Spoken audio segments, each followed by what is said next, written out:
All right, we're back. JuddzBudz, Budz, episode 165. As always, your host, Spoked Z, joined by my good buddy, Mr. At State of Hoppy Hoppy. How we doing? Doing all right, but big airball by you. Of all of the weeks for you to not say Gretzky plus. Yeah, Lemieux, there you go. Or some might say Lemieux plus Gretzky, but... Some. No, dude. Fun dog stuff. Our dog, who you know very well, because you've, told her about, we'll just say life plans. And Memorial Day weekend, she entirely lost a nail. Like, she's broken nails before. She's never lost one entirely. So, like, big, like, quick exposure, like, kind of a problem. Take her in. They tell us they're gonna like cut off part of her quick, remove it so that like it doesn't keep getting aggravated and bleeding, and then the nail can grow back quicker. So we do that, get the whole thing done, and our vet, like, honestly sucks. Like, they do a good job with her, but their like business acumen and how they operate shit is just crazy. And they are actually closed Friday through Sunday now. That's like a newer development. And so we do this on Thursday afternoon last week, and they're like, hey, here's all the things that can go wrong. And it's like a big old list. And at the very end of it is like these are all things, go to urgent care, get emergency help if. And the very last one is just wrap comes off, like her bandage, because we have to keep it covered. Sure as shit, it comes off like a day and a half later. I have to go sit and wait for 2 hours at an urgent care and pay $200 for them to look at her paw and say, yeah, it's okay. And then rewrap it. Like, just insane behavior. And of course, like, if my vet was open, I could have just brought her in and they'd be like, oh yeah, let us rewrap that. Nope. $200. And I'm telling you, I get there, we're walking in, and her like whole thing finally comes off. Like, it was mostly gone, but it's off now in the parking lot. I have to pick up my 85-pound dog, carry her inside, have to sit there and like hold her for about 7 minutes until they finally get us a room. Go in there, and I get seen like 3 different times, but it's literally over the span of like over 2 hours. And then they finally send us home with her rewrapped, and it's just like, holy fuck. I've been like, yo, can you just teach me how to do the fucking wrap? Like, oh my God. That is, if I literally had to do all that and pay that, and then they're like, yep. And that's after paying the vet for their whole shit. So, yeah, that was super unfun, but very fun, which I told you, and I'm not going to get into it much because my personal life just isn't important. But after a very, very long layoff, day 1 tomorrow of the new job, which is like just such a weird feeling after being laid off for so long. Which, like, to that note, by the way, like, I don't usually go sentimental side, but if anyone out there has like gotten laid off or lost their job and is going through the nonsense right now of trying to get hired, like, it sucks. Like, I won't pump my tires. Like, I have a good resume. Like, I'm very hireable. Took me a year to find a job. It fucking sucks out there. So if anyone like just needs someone to talk to, or if you are like struggling and looking for ideas, whatever, like, hit me up in DMs on Twitter, State of Hoppy. Like, happy to do what I can to either just be emotional support or give guidance on anything, but fucking sucks out there. Brutal. Yep. And we talked about it last week after the show, but congrats again, dude. Very happy for you. Again, even just the weight of like, hey, I'm going to work tomorrow. It's always huge. I've where never it's just thought like, I'd be happy saying like, hey, I got to wake up and work tomorrow. Yeah, it's crazy. It feels very good. Yep. But now a lot of stuff has happened in hockey apparently, and fun stuff. This Stanley Cup, I mean, I don't really know where we want to start, I guess. But wherever you want to start, I'm good. I feel like I just need to start with the first 2 games of this Stanley Cup Final, and then obviously talking about what to expect in Game 3 here.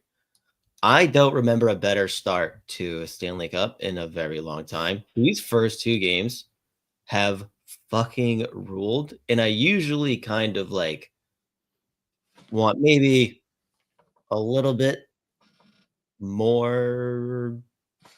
The Feds are just, like, fewer and, like, the level, like, the amount of goals that are just coming in, they're insane, especially, like, game 2, that first period was nuts, but the lead changes, the fact that both have gone deep into OT, this is fucking awesome. I am all about it. It's just been like, this is the pinnacle of, like, playoff hockey where, like, I really was pretty disappointed through most of the first, like, 3 rounds here. But these are like, watching these 2 teams go back and forth, they're the 2 best teams in hockey. I don't even know why, like, well, I do know why, because the regular season was just all over the place. Didn't really know what to expect from both of these teams coming in. We didn't really know how healthy either one of them were. Like, this has been fucking incredible. And I love it. And I need 7.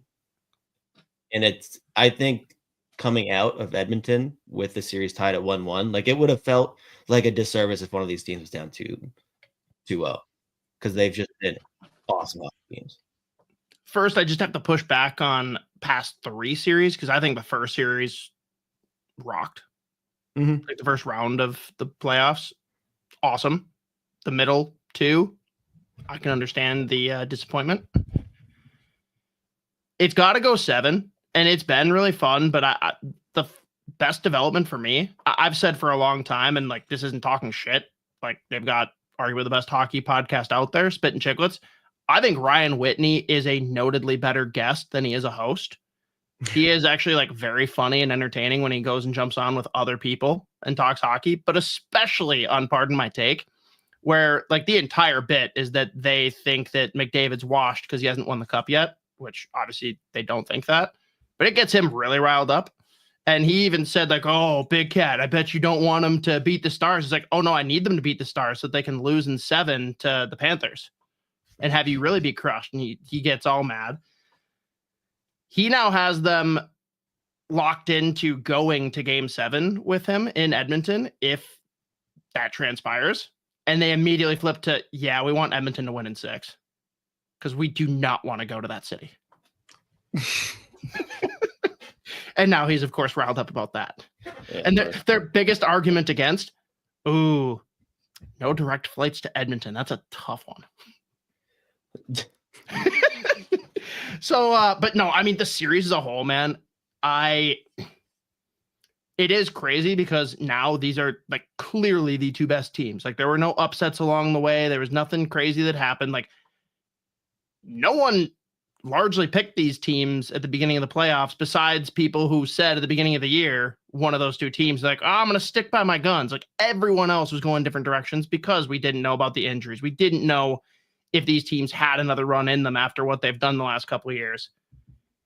This is the best series we could have possibly asked for. And it feels weird. Is game 3 kind of going to be the pivotal game that tells us where this series is going to go? Like, short of another overtime game, I think either team winning in some level of convincing fashion, even if it is like a 1-goal win, but it's like someone's clearly driving the whole time. I'm not saying that the series will be decided tonight, but I've never thought that a game 3 was going to be like the pivotal game when it's 1-1. And it feels weirdly that way because of how tight both games have been.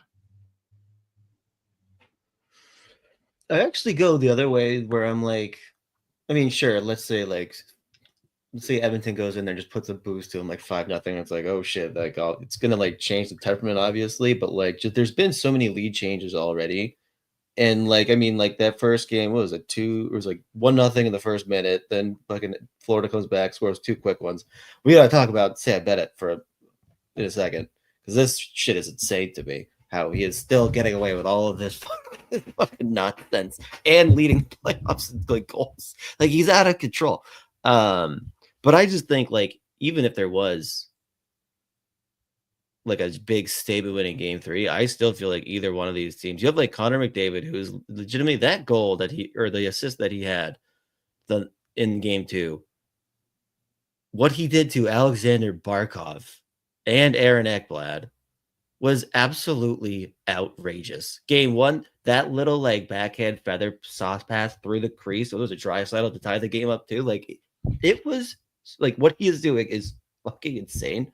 So I still feel like if you're Edmonton, you have like we have Connor, and then if you're Florida, it's like the way that they play, where they're getting contributions from guys like Brad Marchand, who's going off right now. I didn't take like Barkov has 0 points. He's -4, and it's still 1-1. And like I just don't think that either team really looks at it like one game to the next is I really don't think is going to change a whole lot. Like again, even if like one of these teams comes out and just stomps them out game 3, like I think both teams have enough reason to believe like yeah whatever like next game like because again the way the Florida plays is just like such a simple approach and just like piece of shit hockey. Plus the fact that like Edmonton, as much as they're like high flying, they are not afraid to give away these fucking breakaways. And Stuart Skinner needs to make a save here, but like you have Bob who like we're waiting for that one Bob performance though. That's actually really what is going to take it for me. Because to be honest with you, like they've both made some unbelievable saves. Like I don't really come away from either of those 2 games, even though the score was so high. Like there's so many goals. I mean, like maybe you could quibble with like the OT winner, but like even that one, like Draisaitl, I think gets the second game 2, the Marchand one. Like even then, like Draisaitl catches him and gets a stick on. Like it's a weird goal that way. But they've still both made a couple unbelievable saves that realistically kept both teams in it. Like that, the chance off the rush in the third period, game 2, that Bob saved was fucking insane. And I'm just I think realistically, the only way that I'll feel like, this might be where the series moved. Like if in game 3 or game 4, if it's Bob that just stands on his head and it's like a 2-0 or 2-1 win, he makes like 40 saves, then it's going to be like, because I don't know if Stuart Skinner actually has that in his bag, really. Well, it's funny though, because you say the Bob game, right? And I totally agree. Like him standing on his head and stealing one. I feel like everyone's sitting around and every game they're predicting the Skinner game, which is quite the opposite. They are waiting for Skinner to implode, which I don't even think is going to happen. Because even if you look at last year, like he got better as it went on. But it's just funny that we've got the Bob game, we've got the Skinner game, and they mean basically either of them having their game means Florida. So it's kind of funny. But did you see the post game with or I don't know if it was post game or if it was like between games, but McDavid and Draisaitl up there for the presser, and someone asked McDavid like, "Hey, like if kids come up to you and ask, these questions are fucking insane." They did like all of these post games or the media availability in between games. Some of the questions that are getting asked, like that, and I feel bad calling out whatever reporters. But like, I mean, someone really is asking what goes through Brad Marchand's head on a breakaway. I'm like, what do you mean? Like that what goes through your head? I'm wondering what they're gonna have for dinner in the locker room. He literally goes, I don't know, just don't leave the puck behind. I've done that before. It sucks. It's like nailed it. But they asked McDavid, for anyone that didn't see it, for the kids out there that want to know, how they can be McDavid, how they can do that. What do you say? And he like fumbles through it. He's like, I honestly don't have an answer. And then Draisaitl just leans up to the mic. He's like, you don't learn that. Like just straight up like, no. I would have loved it. Obviously, it would never fucking happen. There's probably like 0 players in the league that would actually do it. But if McDavid had just gone full Ricky Bobby, that would have been so funny. He was just like, I'm just the best there is. I wake up every morning, I piss excellence. And it's just, like you know what? I would have been like, he's making a good point right there. But it makes way more sense for him to be like, I don't know what to do with my hands. Just slowly down, Ricky. What's wrong with him? Yeah, that was insane. Like it was just, but there have been like several of these questions where I was like, again, I was listening to like the Florida post game. I was like, what the fuck is going on with these questions? I mean, maybe it's like the hockey suck. We don't even know what to ask these guys. But like some of them have been so funny where it's like, what's going through your head when you shoot a hockey puck? I'm like, I hope it goes in. Like, I don't know. Like it's fucking crazy to me. But yeah, no, that one was funny. And again, like Draisaitl was like, I got this. Am I crazy? Am I the only one that's made this connection that both by physical appearance and by just like not accent, but just like their delivery and the way they speak? Leon Draisaitl is Malkovich's son. Like it's crazy to me. Like they look very similar, and it's not that like again Russian German sounds very different, but like just their delivery on how they talk, like their cadence, it's like so similar to me that I only see Malkovich every single time. That's good. I want him to say, "Pay that man his money." That's pretty good. I like that one. No, I like it. Yep. No, I hear it for sure. That's good. Now, Brad Marchand. Trust tree here. Do you love or hate what's happening right now for him? Oh, I've told you this before. He is probably, as far as like here in Boston for Bruins, like for my personal favorite, so he's got to be top 3. So like I'm always going to be happy for that guy. I do hate the fucking Florida Panthers. And again, we talked about this last week. I am at the point where I am. They'll never do it, but like if they were like, oh, we can't talk to Maurice anymore. This mic, whatever mic we have isn't working. I am tired of him now. I have got to that point. Like I'm at my limit. I just can't do it. I hate the Florida Panthers, but I love Brad Marchand, so I'm very happy for him. And I mean, he looks fucking unbelievable out there. And I was listening to, I think it was Chris Johnson. I forget where he was saying it, but he's like, I won't even be surprised if there's teams willing to go like 4 years, $8 million for this guy right now. Like there are teams that are willing to do this, especially with the cap going up, how good he's been playing in the playoffs. Mm-hmm. Like the longevity is ridiculous. So that's like, it's just a crazy thought because what's he 37 now? Like what he's doing is unbelievable. And again, the trio of him, Lusterine, and fucking Lundell, it's like legitimately perfect.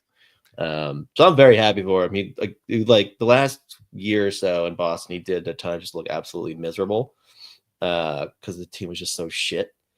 So I'm very happy for him in the success, but you know, it does come at a cost, but I'm willing to pay that because I also love the fact that there has not been a team from Canada to win the cup since I've been alive. I don't care about that. I kind of think it's just funny. So I was like, that's all I really have. I think it's funny that people care. I would never chirp about it because for me, like straight up, it is the Minnesota argument. Like Dallas and Colorado fans, like, hey, Minnesota, state of hockey, you never won a cup. Like, yes, because there are so many Colorado and Texas natives on these Stanley Cups. I'm sorry, how many Minnesotans are on these cup winners? Yeah, like awesome. Same thing with Canada, right? Like, because the teams exist in Canada has no bearing on Canada's dominance in hockey. How many Canadians are on all of these cup winners? Like, if you're going to be a Canadian and you're going to let people turn you into a mental midget over the scenario, funny, very funny that you actually care and like get defensive. But just like when people come at me and they're like, oh, how can you be the state of hockey? I'm like, you clearly don't understand what that means. So I'm just going to move on from the conversation entirely. Yeah. Oh, wait, let me show you a high school hockey game that gets better attendance than any of your games. Cool. Yeah. Like, I don't know. But so it is funny that they care, but like, I personally get no joy out of like the continued streak. Like, if it makes me laugh and they're like, oh, the streak's over, I'm like, okay, I don't care. Like this one specifically, it's like, it just kind of makes me laugh, but also it's just like something for me to get over Florida potentially winning another cup because I hate them so much. Yeah. Again, it's like the hate, but god damn it, I mostly respect it. Mostly. But I mean, you can't argue with 3 straight cups. You might win. I mean, does it suck though that Marchand now in like a fourth of a season with Florida versus like 2 decades with Boston, same amount of cups? Yeah, it's sickening. He should have at least 2, but here we are. You mean when you say at least 2, you mean 2?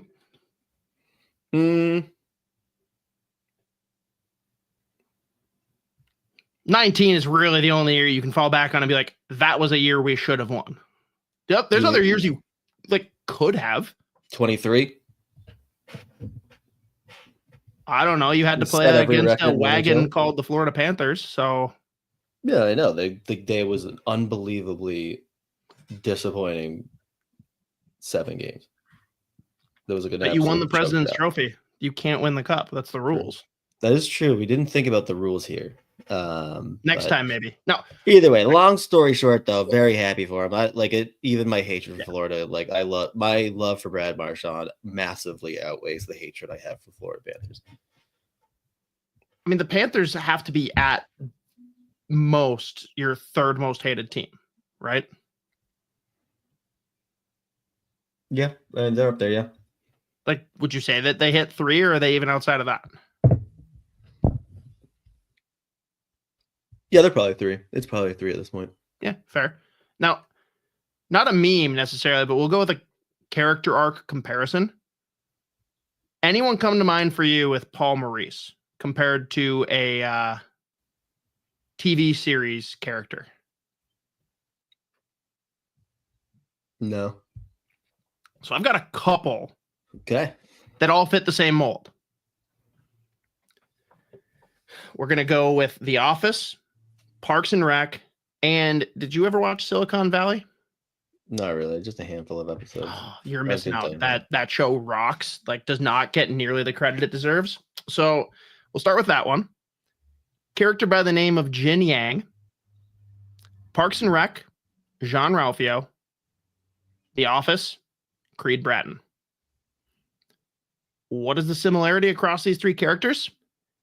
Incredible. Like, beyond entertaining in very limited roles. Like, when you'd see them every like 3rd episode and they'd pop in and have an absolute banger of a line or a sequence in the show, you're like, God damn it, that's my favorite character.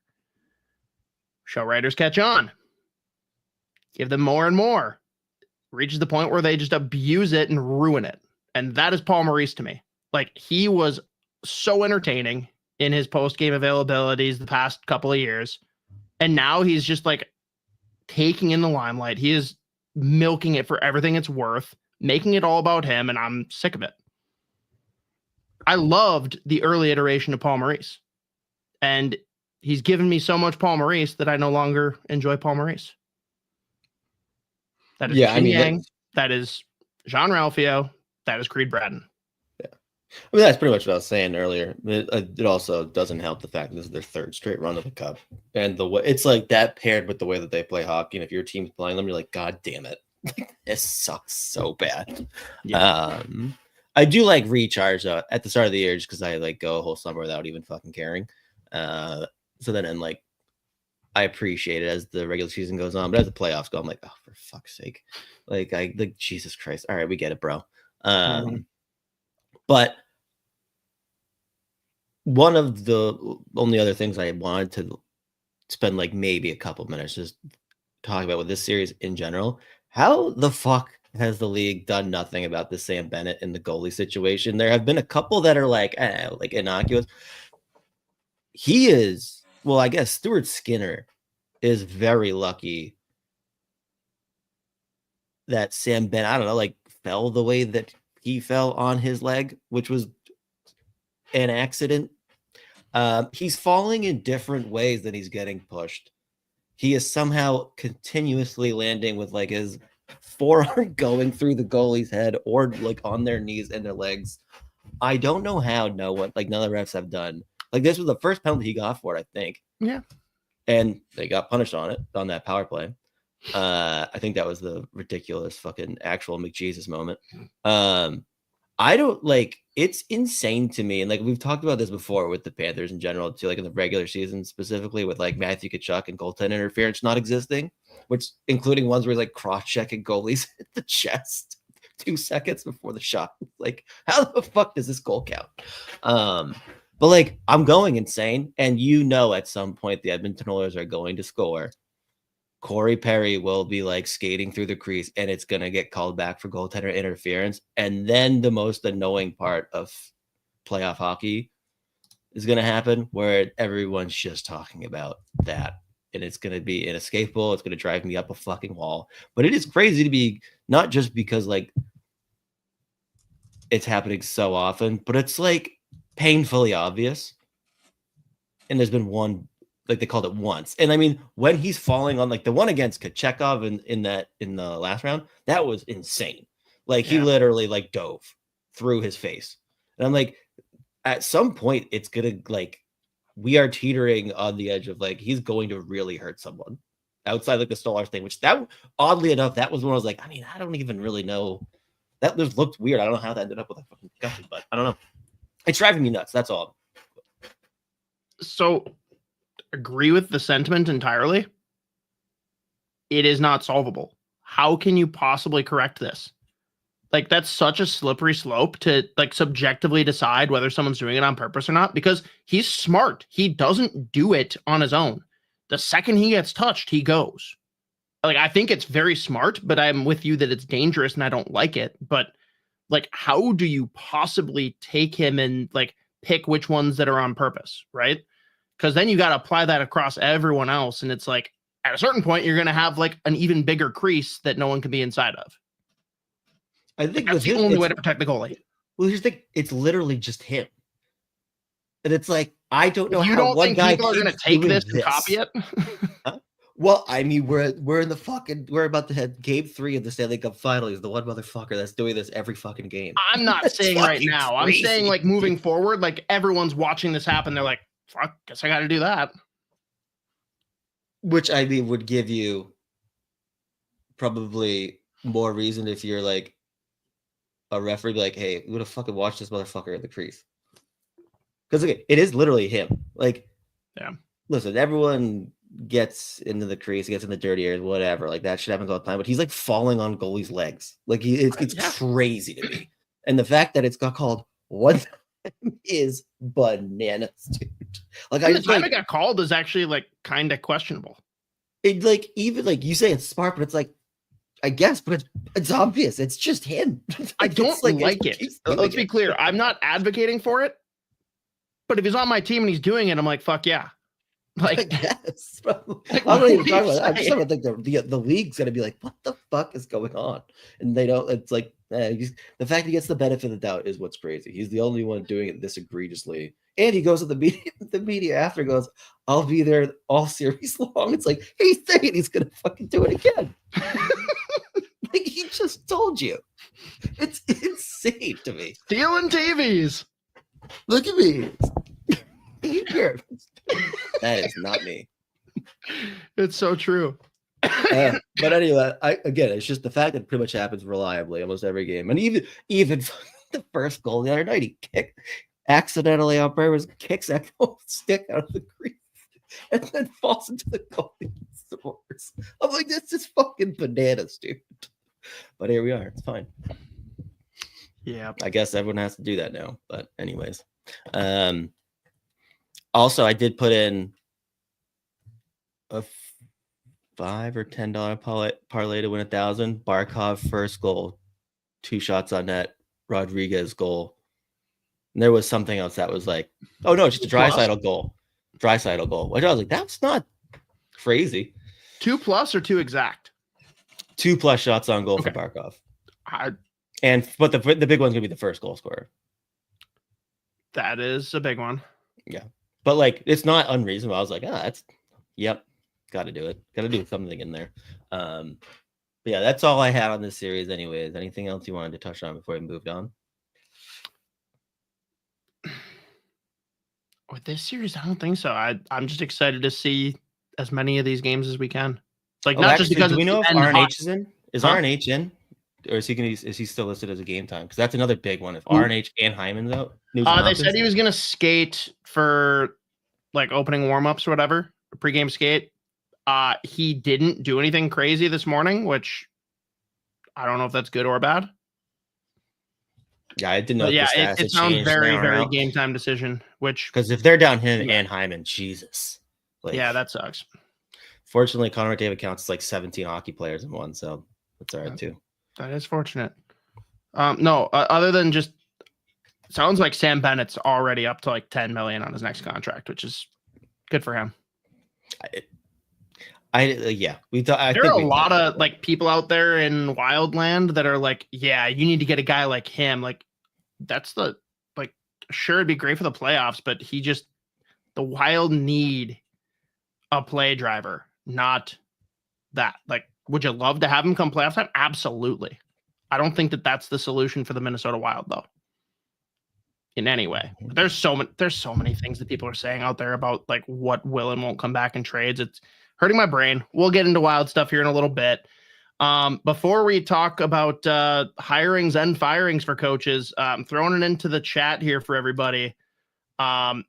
did a food review at 9 Mile Brewing, their new Creekside Kitchen. They got their grand opening this week. Anyone that can at least go over to the video linked, you guys can check it out here again in the comments on YouTube. Just go give it a thumbs up, give it the like at a minimum. But if you guys watch it, let us know any thoughts. Very appreciated. And maybe see you there later this week if you guys are in the general Bloomington area. And of course, have to share. Trav went to Heavy Rotation Brewery, had a few decent beers. And Isha actually just recently moved, and he is like very close to that brewery, is my understanding. So you guys might randomly run into him up there. That'd be scary to catch him in the wild. Do we want to start with hirings or firings, Z? We go hiring will be quicker, so just do that. All right, we'll bang it out. Boston, they got a coach. How do you feel? Marco Sturm, Bruins legend. The best part is the fact that now the Game 6 goal that he scored in 2008 versus Montreal, that keeps coming up on Twitter, which is one of my favorite goals of all time. That game was fucking nuts. So always a pleasure to see that one up there. But no, he's awesome. He paid his dues too. He like had, an NHL coaching job as far like I think he was on the he's on the bench in LA, and then they had him go be a head coach in the AHL for a few years, 1 or 2 years, I can't remember. So he's worked his way up. He's been like one of those candidates, I feel like the last couple of years whenever there's an opening. So I'm excited. I mean, I love Marco Sturm. It's one of the only, not even trading Joe Thornton the year that he wins a fucking MVP is just never going to be great either way. But like Marco Sturm gave us a lot of good hockey here in Boston, so I'm very excited. And he's just a cool ass dude. So I'm excited, happy for him, and just glad to have him back. And just glad to have the fucking coach settled in, done. We're not speculating anymore. Yeah. Pittsburgh's was a bit of a surprise. That one came out of nowhere. I'm not mad, and I'm actually going to hold any serious evaluation until Wednesday when Jesse Marshall's article releases, just breaking down Dan Muse's systems history. I like that it's a guy that can clearly work with young guys. I like that Rutger McGroarty basically has taken over this organization and makes all decisions. Good for him. No, I am not going to pretend that I know enough about Dan Muse to make like a strong opinion either way. I'm not mad. I'm more confused that we come out of all of this and Mitch Love, who was like the top coaching candidate, comes out of it with no job. That was just a surprise across the board for me. Yeah, me too. But it's interesting to say the least. Fair enough. And I mean, gotta love the bald coaches, right? Obviously need way more of them. We'll see. And I don't know. Maybe he turns out to be a great coach. Maybe he ends up being like the coach that gets you to the next coach. I don't care either way, but I'm definitely not going to make any like profound declaration on it before we see him coach some games. Mm-hmm. The fun one happened way later than it should have, but the announcement came down. Pete DeBoer fired. Play stupid games, win stupid prizes. I don't know. Pretty crazy.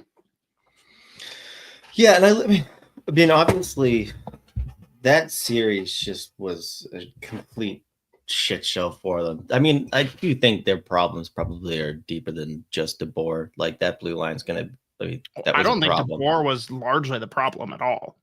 I mean, either way, though, it's like specifically with his comments after the series ended. Like I was listening to, I think it was Shapiro talking about this, and he was just like, I don't think people understand, like, once Jamie Benn's gone, if goalies were actually wearing the C's, like Ottinger would probably be next up in that locker room. Like he organized the funniest, actually, like sneaky, my favorite thing that Shapiro said about like his role with, like whenever they're on the road or they're going somewhere and the Finns are looking for saunas, Ottinger's the one finding them. It's insane. It's like, what the fuck?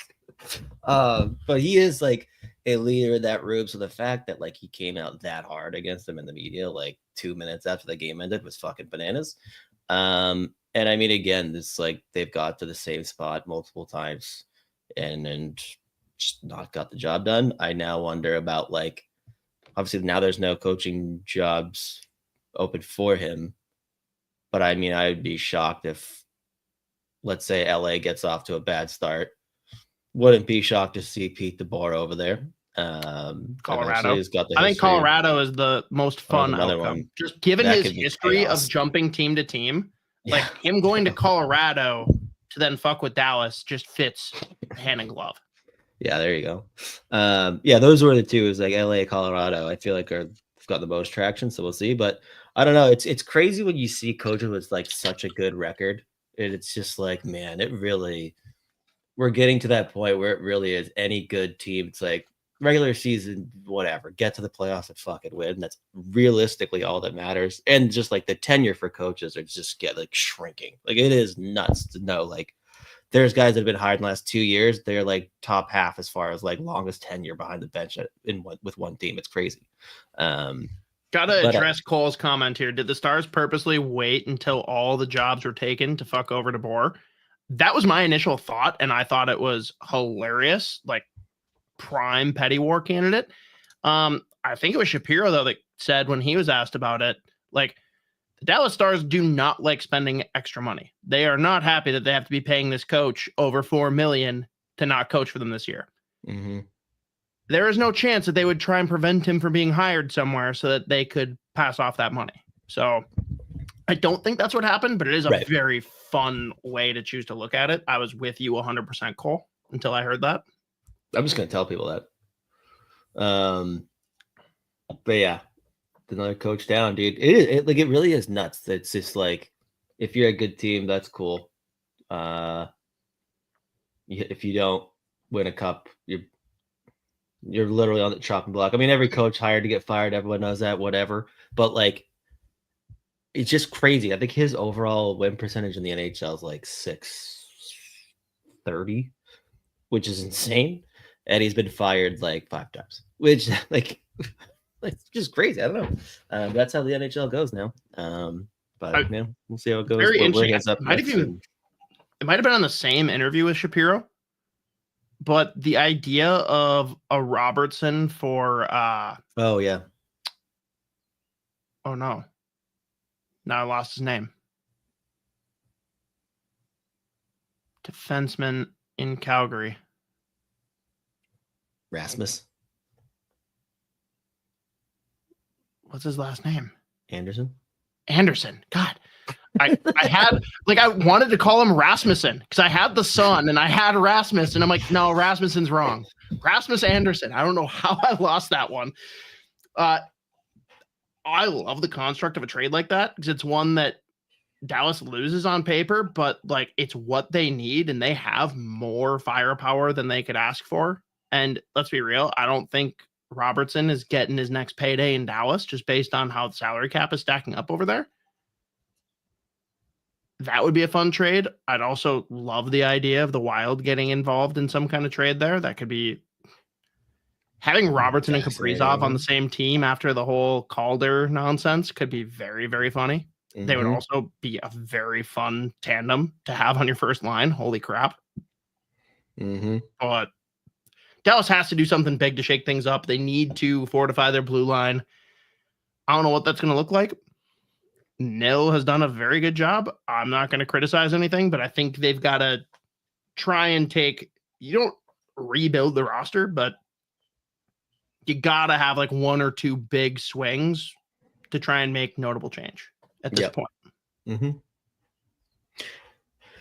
Yeah, the issue is definitely further than is beyond just like the head coach. Like they do have some problems throughout the lineup, but it was fun. I think it was Jay Fresh tweeted out too. Is like, it sounds like the Dallas Stars are talking about a potential Robertson move in order to clear cap space, and then he just tweeted out the player cards for Matt Dumba and Labushkin. I was just like, oh, that's fucked. They both signed multi-year deals. Like, whoops. But yeah. It's great. There's another coach X, so we'll see what happens in Dallas. We'll see how long he's out of work for. It's funny because like the criticism is like, oh, DeBoer, he only makes it 4 or 5 years. He stops. It's like, average tenure for a coach is like 2.5 years. So like Mhm. he's still outperforming that. And he keeps on getting hired and he keeps doing great. So like, why wouldn't you want to bring him in? Mm-hmm. Especially if you're a team that just can't win in the first or second round. Like, sure, he can't win in the third round by and large, but do you know how many teams would salivate over making it to the conference finals and losing? Come on. So yeah, it'll be interesting they'll be talking about him all season whenever a team starts to slump a little bit. But I think that's it for larger NHL stuff. I guess we can pivot to topic du jour every week. Marco Rossi, yet again. Rumors. Isha decided that we were talking about. Isha made the decision that we would talk about this. I saw someone fucking comment earlier. They're like, "Who the fuck makes the titles?" I had a heart attack, and I was like, "Not me or Hoppy. Not me or Hoppy. We don't do it." Yes. But this one's fun because, yeah, the origins of it are dipshits on different podcasts saying things and people taking them as being real. So that's the beauty of us. Like, we know what we are, and I don't think anyone's going to listen to us and like take that as news and go run with it for a headline. So there's that. What was it? Mateo told us before we jumped on. Apparently the the idea that got started from that Canucks show was Rossi would be traded for a second and rights to start negotiating with Brock Besser. That would just be unacceptable. I would lose my mind. It would just like, it's just not any kind of trade that you really see outside of like that's not what it's going to be. Again, I'm going to say the same thing I said last week and pretty much every week. Whatever it ends up being, it's going to be underwhelming. I am like almost positive that there are very few returns that we're going to look at and be like, oh, that's interesting. This is incredible from Cole. That's true. Rossi for Pettersson, but it's a random number generator to figure out which Pettersson it is. And all you just say which Elias Pettersson it is, to be honest, because they're both Elias Pettersson. And Marcus, I get there's also the Marcus Pettersson in there because I forgot that they re-upped him. That big deal. That could be very fun. More teams need to bring random number generators into their trades. Yeah, big fan of it. I will say though, obviously not a 1-for-1, but I could be talked into the Elias Pettersson pursuit. Yeah, I said this last time we talked about it too. Like, you're always gonna have you're gonna be nervous when you swap like one of your young, very promising players, a player that you drafted top 10 at the center position that you haven't been able to do before, that's producing, that stayed healthy, that like even when Kaprizov was out, like his production didn't really dip that much. You're gonna be like, whenever you part ways with that, you're just going to be skeptical with the returners in general, but like specifically in Pettersson's case, just with all the off ice, or not off ice, but like just drama around him in general, you're always gonna be nervous. But he's a fucking phenomenal hockey player. Like, we know how good he can be, how he has been in the past. Like, we know he can score goals, he can make plays. He's a really good two-way centerman. He's pretty close to like the like mold of player that you think that they might be like looking for anyways. And far like long-term center goes, he's not super old. Like, he's not old at all. Like, he's an awesome hockey player. So like, who knows what the deals would be if it ended up being like Elias. If the center Elias Pettersson from Vancouver ended up being a part of that trade, it's like, okay, well then I'm more interested than I was before, obviously. Yeah, but, I don't know why Vancouver would do that. Because maybe he's just done. Yeah, unless they know this is or they're just afraid, and this is their last chance to trade him, right? Because it's very different there than if he ends up here. Like, point one, he is taller than Marco Rossi.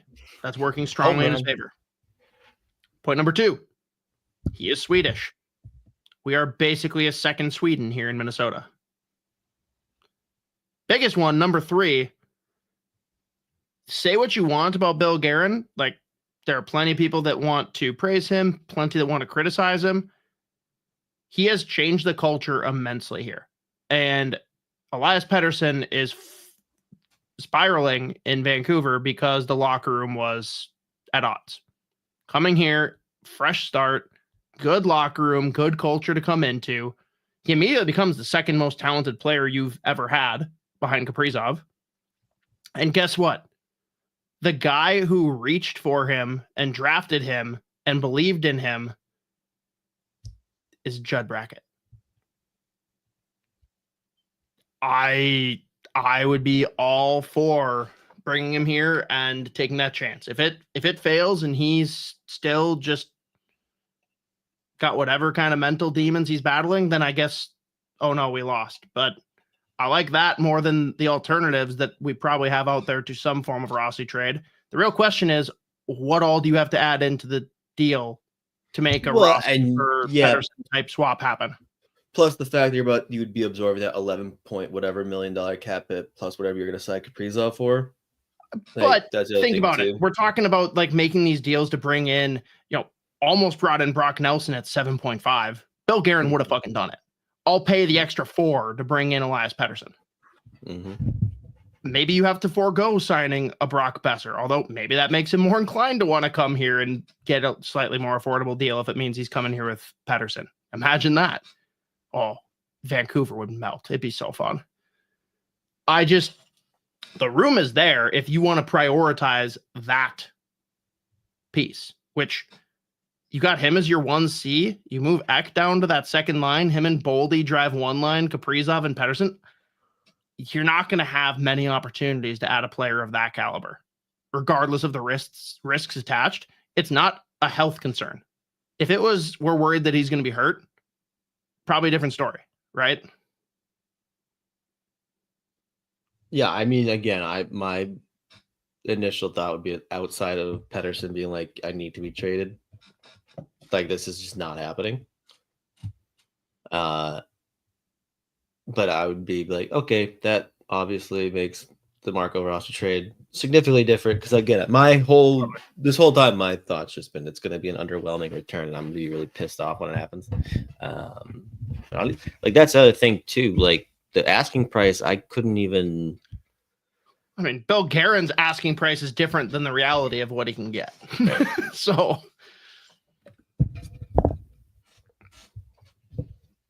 Yeah, I refuse to give him more than a 5x5, but you should all view him as a very strong trade asset and give me things. By the way, we benched him in the playoffs. We didn't bench him. We only played him 10 minutes. Which was 10 more than we wanted to. Grow, motherfucker. Grow. We were going to put him in the press box, but we actually got a brand new popcorn machine, and he doesn't deserve that shit. It's unbelievable. But yeah, well, because I think you had mentioned before, before we jumped on here, what thought the aspect, like as far as what Russo was saying, was like a first and something. If you get a first, that'd be nice. I really don't even know like what because anytime it comes up when you see like people throwing around ideas like on social media or whatever, even like because it's Minnesota and it's not like Marco Rossi's putting up 90, 100 point seasons. People are like, wait, isn't he like really good? Okay, what's going on here? We don't even know what the fuck is happening. Why are you just trading him? And everyone's like, we don't know because they want to apparently. Like you're suspicious because every single time, like the first piece of analysis, like apparently they don't like him. Fucking, I don't know what's going on here. Again, our preference, strong preference would be like, unless you are absolutely like fleecing a team, the best course of action is to keep this player and sign him long term. But that seems like it is a foregone conclusion he's going to be out of here. So I maintain the fact that I truly believe it's going to be an underwhelming return for how I feel about the player, but they can make something happen that brings someone in that can play now, or if it's like futures to make a big swing somewhere, I guess, but we'll see. I'm not like super confident in that anyways. Yeah, Mateo, bring that one back up wherever it went. No, we lost it. There we go. Matt asks, why not just keep him and try him on the wing? Try to sign one of the UFA centers or trade some defensive prospects that will never give a chance, plus some future picks for a quality center. I mean, right idea on part of that. I guess for me, first and foremost, the idea of trying Rossi in different ways is just gone. Like, if the team didn't dog him at the end of the year like they did, maybe it's a different conversation. They're done with him. They do not want him here. I'm not even convinced Bill Guerin wants him at his own price. I think he just wants him on a 5x5 because that makes him easier to trade, period. The one player in Bill Guerin's tenure that does not get trade protection, Marco Rossi. Like, that's how it would go. I think that the thing I'm going to take from that, though, we're going to see a lot of the prospect pool moved. I think you've got to be realistic with yourself. One, like, some of them just aren't going to work here because of the way that we're set up. We'll get into that more. I also think you've just got so many guys that are like in a similar window that they can't all possibly come up. You almost got to start picking your spots and calling your shots on guys that are going to be on this team when we're contending. Move the other ones out for either futures that are pushed down the road or using them to juice up a Rossi or other kind of trade to bring in help now. I don't think the UFA route for center makes any sense based on who the UFAs are this year. You're going to overpay by even more because of how shallow the market is, but I don't like the centers. What, you're going to give Duchesne 3 or 4 years? I don't think so. Bennett isn't going to end up here. People need to accept that. I don't know. I don't see a center to be had unless you want to overpay in a trade, because the guys that Wild fans are interested in, it's crazy how they think that Marco Rossi is going to fetch more than he should, but then they think like Tage Thompson can be had for Rossi and Ogren and maybe a second. Like I literally heard that on another podcast that it's going to be Rossi, Ogren, maybe a second. And then the other guy like pushed back and said, no, you can't be giving up more. Like, okay, we need to be fucking realistic here. This is insane that people don't understand. Like, we overvalue our pieces, but other pieces like, oh no, they suck, even though there's no reason for the team to trade them and they don't want to leave. Like, we are not getting a 1C for Marco Rossi unless we throw in a shit ton more. It's just not happening. Accept it. And the real answer might be, we got to wait till next year to figure out our center situation.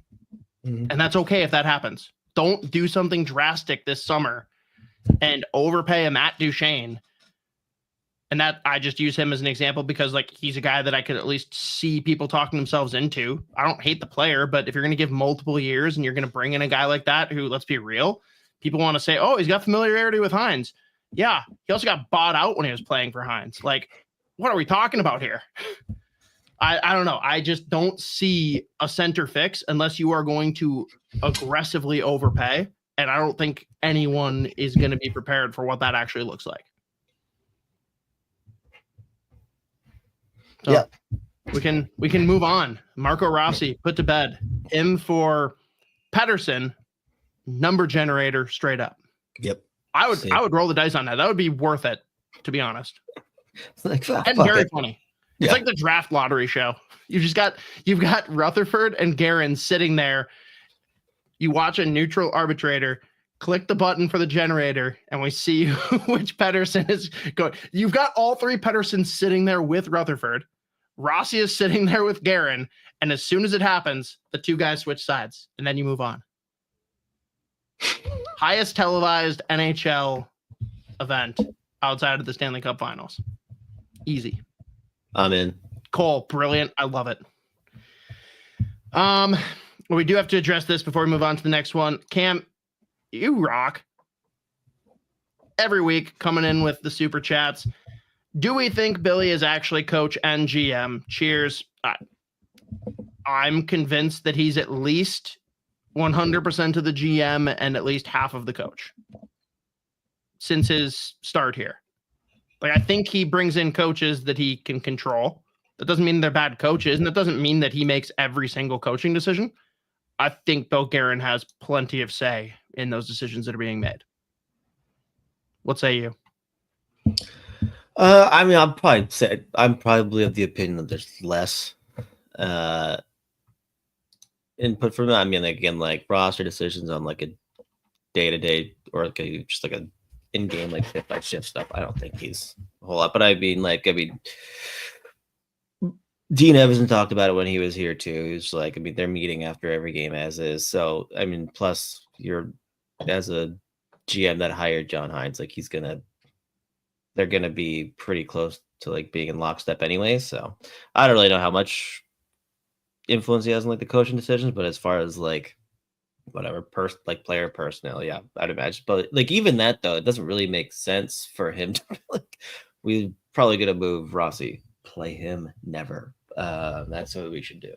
But I would argue he could easily be like, the fuck are you doing? At least play him third line minutes. Yeah, I mean, I'm just Because saying, this is what like we're trying to do. even in that like press, even like the postseason press or whatever, like their answers were basically like word Fuck for him. word the same. So, yeah. Iron John, Rossi and Wallstedt, and D prospect for Thompson. Like, if it was Zeev Buoy, sure, maybe they'd consider that. Short of that, like, I think Buffalo says no, thank you. Yeah, I mean they've got those prospects similar to Rossi as is, plus like you've got Devin Levi. And this past season probably makes you nervous about taking on a one-way $2.1 million contract in Wallstedt, even though we love him. But yeah, plus there's plenty of teams that'll roll the dice on him, but agreed. In a big trade like that, no, not the piece you want. Big Bear 73, just play Urov at 1C and be done with it for this year.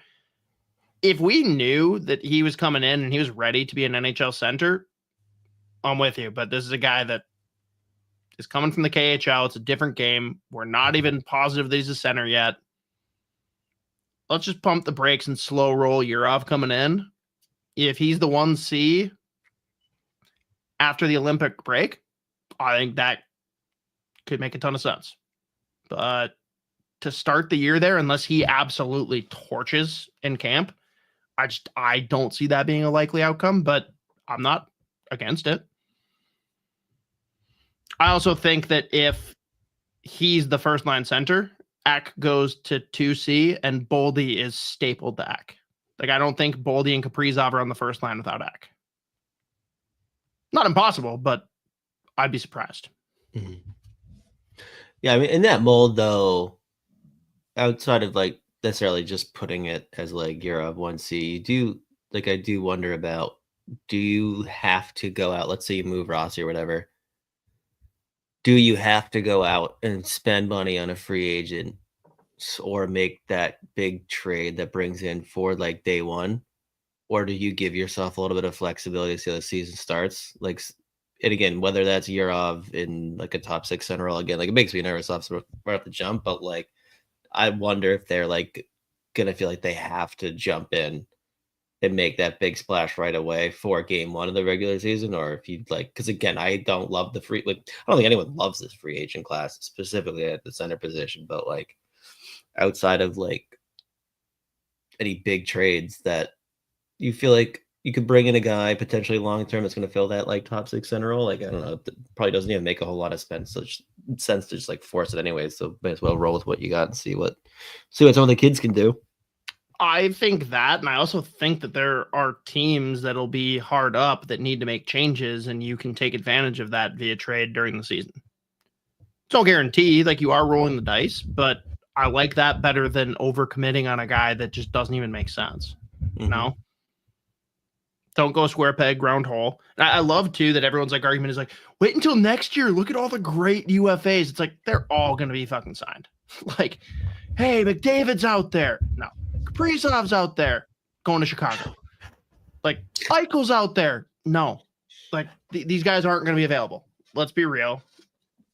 I think the Wild have to either do it organically or through a trade. It's not going to... If center is solved in UFA, I'm going to be very scared. Yep. Yeah. But all right, let's transition to prospect talk. And I think that damn near starts and ends with the fact that Bill Guerin promised us no changes in Iowa. That is until Jim Rutherford decided to fuck around and we found out.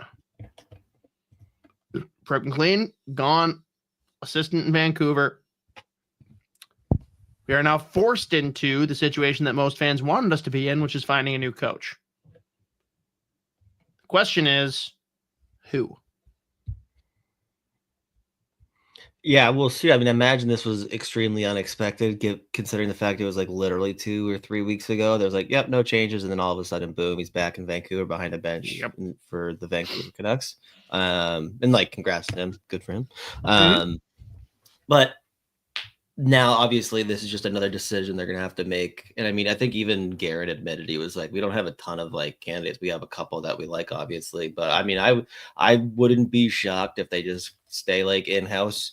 Like, who is it? The assistant coach they have now. Oh, Jesus Christ. Ben Simon. I mean, I think he was a AHL head coach with Grand Rapids for a few years anyway. So he has some head coaching experience in the AHL.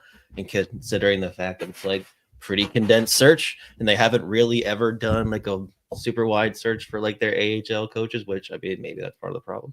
I would imagine it would, like, it wouldn't surprise me at all if they just stayed in house. Like, Ben Simon just might make the most sense. Obviously got familiar with the players. He's been here before. And again, like, at least they had a push at the end of the year. And outside of like the coaching thing, I think their issue really stems from the fact, like, especially the last 2 or 3 years, like they are leaning so heavy on a roster made up of almost entirely super young players and just like throwing under the fire.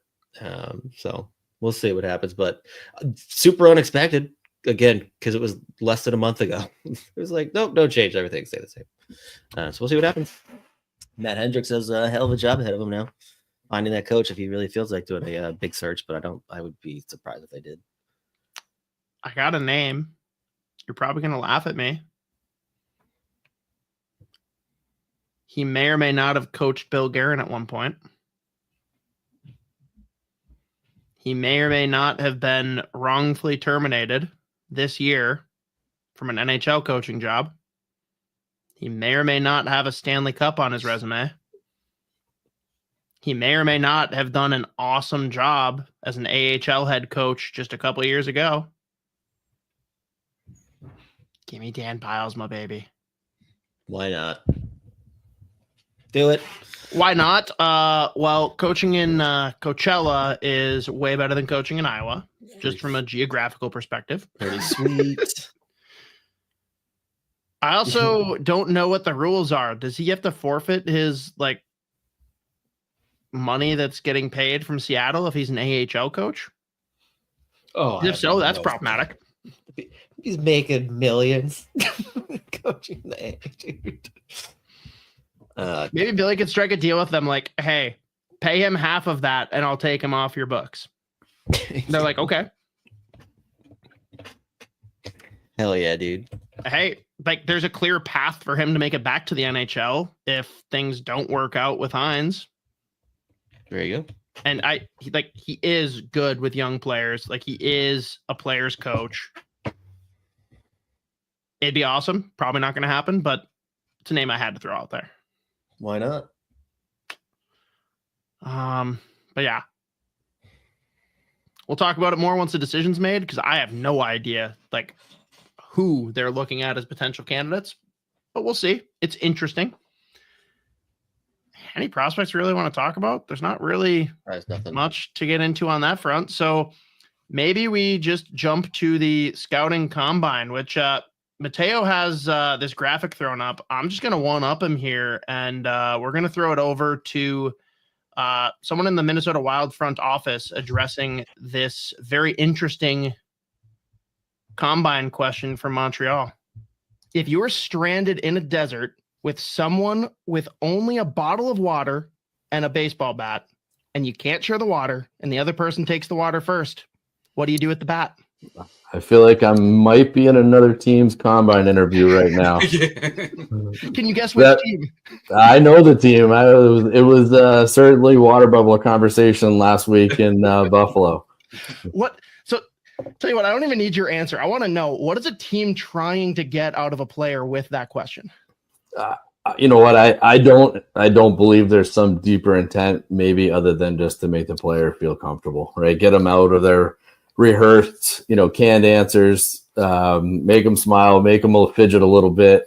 And then, we do it, whether maybe he's talking about, Netflix series or something, let's just have a conversation, let your shoulders down, tell us a little bit about you.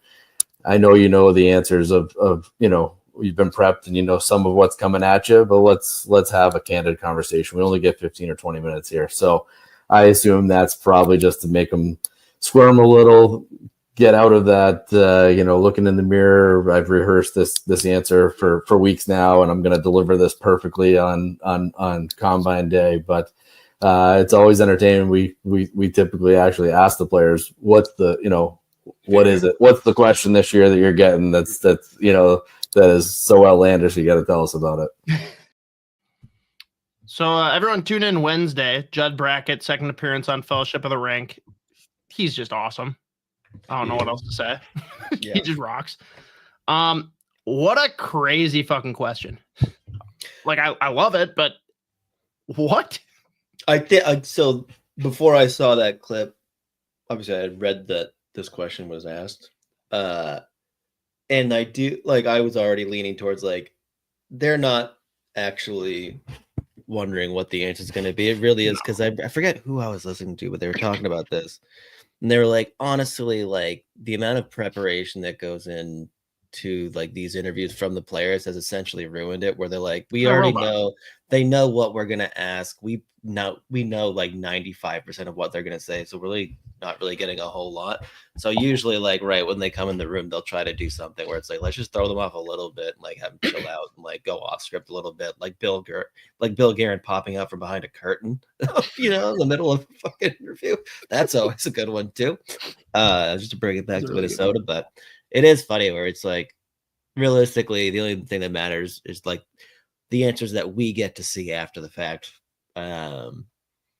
Because again, there it is. I didn't even realize that it was also my favorite thing, which made me feel so good that I will not have this player outside of my top 10, no matter what. The fact that Jackson Smith, when they asked him what animal he'd be, the fact that he said a mix between a mammoth and a goldfish fucking rocks. I have no idea what it means, but it's so I know what it means. It's so funny. I can't get enough of it. I love the kid. I think a mammoth is just self-explanatory and I want to be a beast.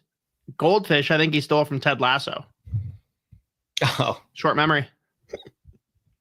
That's good. Erase the mistakes. If so, love it. If he just randomly picked, he's what's something that's really big and something that's really small? Let's see if I can confuse them. I just need him to be the second it came out of the mouth, he was like, fuck. Damn it. I want someone to come in and be like, a minotaur. God, it's the best. Kiss my Anthea. Yeah, it's very interesting to say the least. I just now putting it together. I want Bill Guerin, instead of popping out from behind a curtain, I want him to be hiding, and then all of a sudden he comes up and he's just standing behind the prospect, and you just wait and see how long it takes for him to realize and be like, "What the fuck? Hey, buddy." Oh, it's just Bill. Yeah, he does this. Yeah, this is he'll or do just this.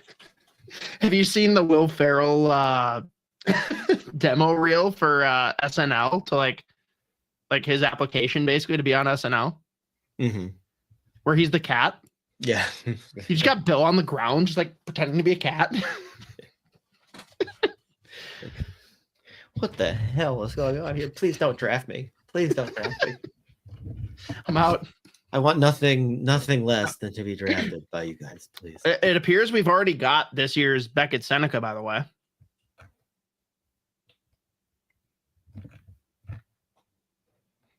Okay. You want me to say, Brady Martin?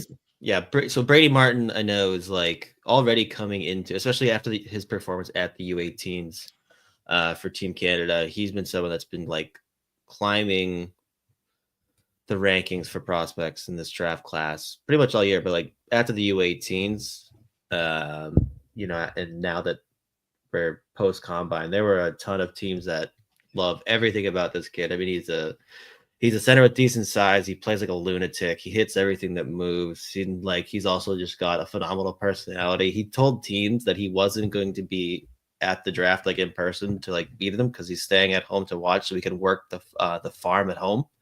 So teams just love this kid. There's a lot of upside there.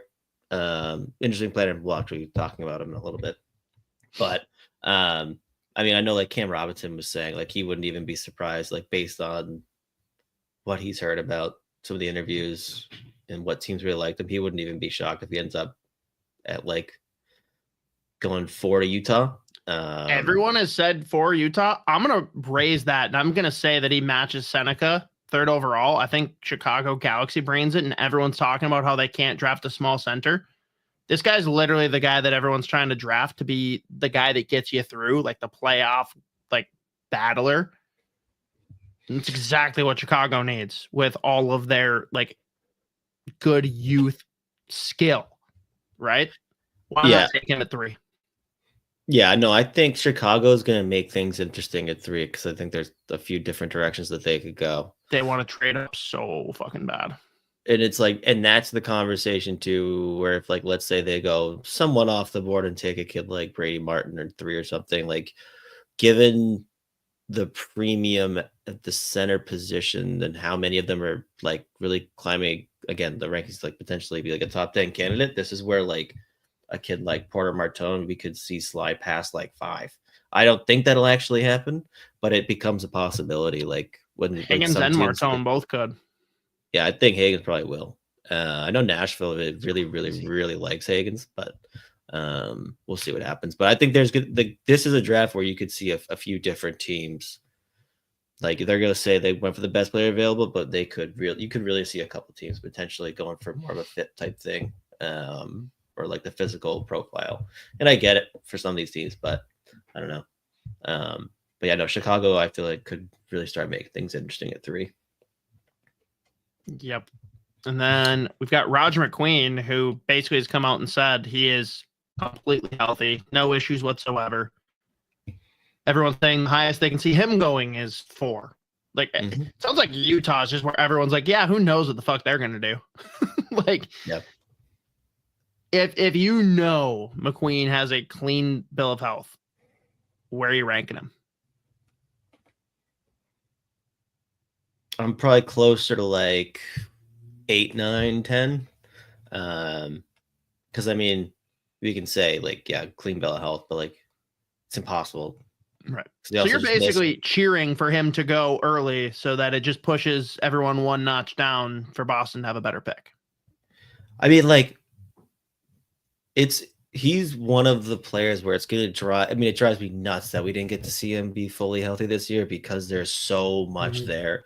Like, I mean, there's so few players at his size with his skill that like are on the ascent as far as like their development. Like he was coming to the year, and again, like those first 8 games that he played, he just went absolutely off. You know, obviously, again, like he has like the physical profile that every team is looking for. I mean, I wouldn't be shocked. There's still teams like in that top 5, 6 that are not going to be like uncomfortable doing it. But he was healthy at the combine. He participated, no limitations in every event. So we'll see what happens. But there's a couple of centers that I think like coming into the year, maybe we weren't like as focused on that have really like pushed their way up. So I'd like, there's going to be players that probably I still have like top 5 or 6 that get pushed down like the 10 region. So we'll see what happens. But I don't know. So basically a bunch of guys that could go at 10 and have me be really sad they don't make it to 11. It's perfect. I think Eklund's going to be there at 11. We'll see though. I don't know. I support that. Very much. I also very much, this might sound crazy to people, I really hope New York keeps their pick. Going into 2026, with just the outside possibility of New York being a lottery pick, God, that's fun. Especially with how much I hate them. Can you imagine New York Rangers win the lottery and Pittsburgh gets Gavin McKenna? Be great for you. I've seen some great shit as a Penguins fan, that would be the greatest moment in my Penguins fandom. Just because of the implications of New York fucking up. That would be incredible. Now, odds are they make the playoffs, whatever, but I'll roll the dice just to watch them squirm anytime they go on like a week or two skid. Worth it. There you go. I like the mental anguish, though. Like, I'm a person that, I don't know, do you do fantasy sports at all? No. So I'm someone that in fantasy football, if I have like a couple of guys that are like comparable, at least for a week, to fill my last like 1 or 2 spots, I always offer to my opponent that week to choose which players play. Because if they beat me, whatever they beat me, if they lose to me, that is defeating. If it's off of the picks that they made, like if they pick a guy that goes off to be in my lineup, oh, there's nothing better. Mind games. Mind game, mental gymnastics, mind And torpedoes. when they sit there and like change their mind like 3 times over the course of the week, it's like, yes, it worked.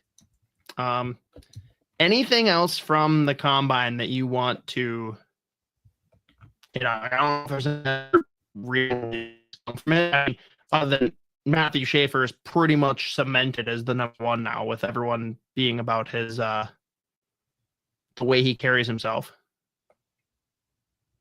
I think you lost me there for a second. Holy shit, that was not, you sound like a fucking robot.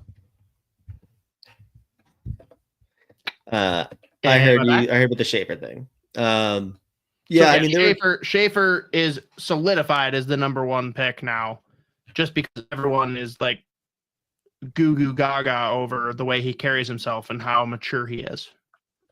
Well, I mean, he probably does have legit like the highest upside in this class. Like I agree. I'm saying he was already there, but there was like at least talk about Misa and of course Hagens because of the ties. How about the license plates and everything and the bumper stickers that everyone has in on the island now? It's aggressive. Bring Hagens home. Yeah. Yeah, I mean, I know I was reading too. There's still some like execs or scouts or whatever that were talking to some of the guys from the Athletic, and like there are a couple that still have Misa up there, but it seems like it's a pretty solid consensus that Schaefer's going to be the pick there at 1. Rightfully so. I mean, he's fucking awesome. So that's not super surprising. There were a couple other ones.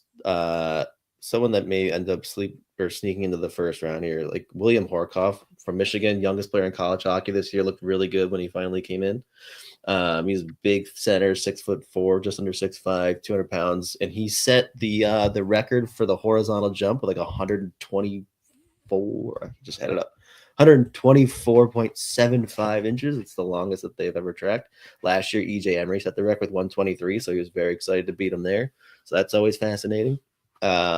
Caleb Desnoyers told like everyone knew he had been like somewhat injured down the stretch, especially in the Mem Cup.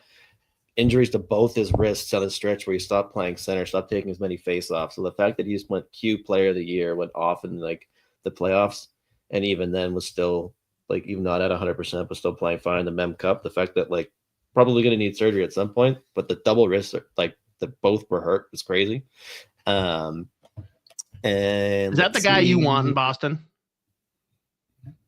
I mean, if he ends up in Boston, that's great, but he's not making it to 7. Jake There's O'Brien, no world where he makes it to 7. No. Okay. I'd be shocked. I think he's gonna end up going. I mean, I would think he goes sooner, but like the names we're talking about, like if he gets leapfrogged by Brady Martin, that puts him in the 6-7 range potentially, doesn't it? Yeah, but I mean, at that point, you'd probably have, at that point, I would imagine like Chicago would have gone Desnoyers at 3 anyway. So I don't know. I think it's more likely he goes 3 than 7. That's what I'd say. You think Chicago would take some Frenchie? Dude. Nope. Okay. Thinking, I don't know, just because the Flyers are F6, did you see their like gritty post? No. Did you see what Sydney Sweeney did with like Squatch soap or whatever? I didn't see any of it. So a couple weeks ago, she partnered up with them that like they're selling a special edition Sydney Sweeney bar of soap that has like a trace amount of her bathwater in it. And people are like paying up the ass for it. Like it's crazy. Gritty then replicated that and said, I don't know what it costs, but it's double of whatever Sydney Sweeney's is. Oh my God. I hate Philadelphia, but some of the stuff they do with that is very funny. The gritty stuff is always going to hit for me. Usually. It's very weird seeing him too, because he's like very much a Muppet character. Yeah. And now that like the little one is watching Sesame Street and stuff, it's just like, whoa. Yeah. Have you seen that? What's the guy's name? Who the main guy in Workaholics? The actor. Do you know who I'm talking about at least? Nope. Oh shit. All right, then we won't even go on that one. Just move on.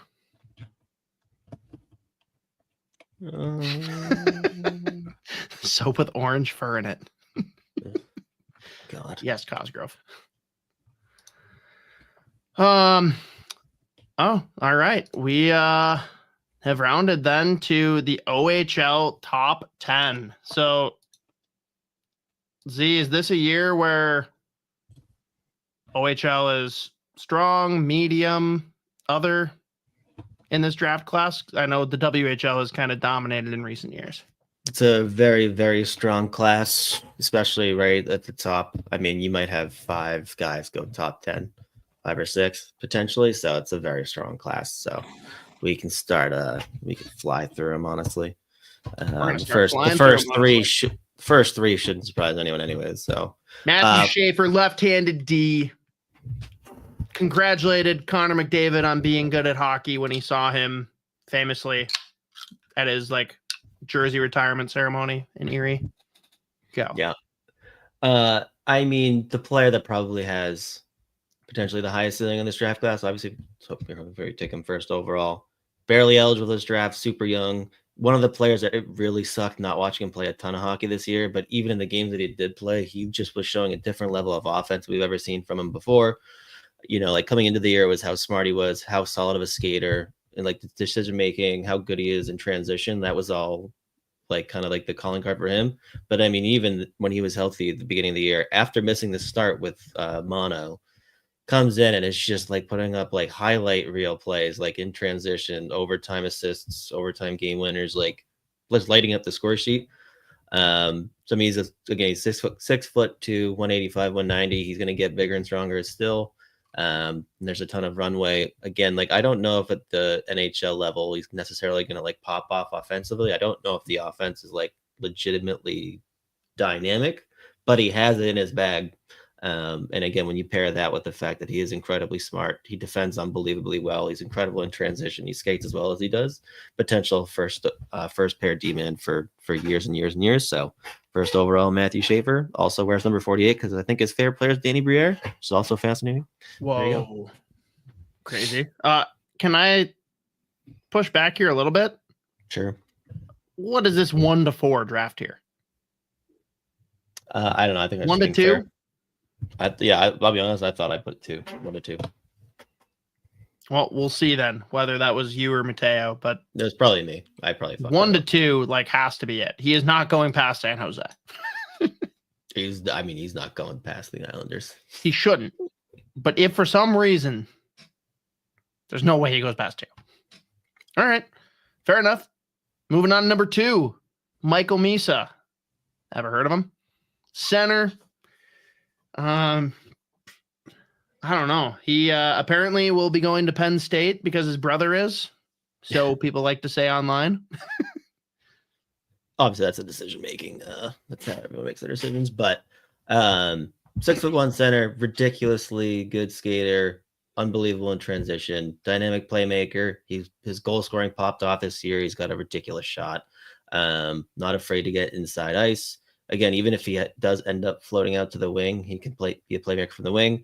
But just like the calling card for him is the vision, like how he manipulates defense.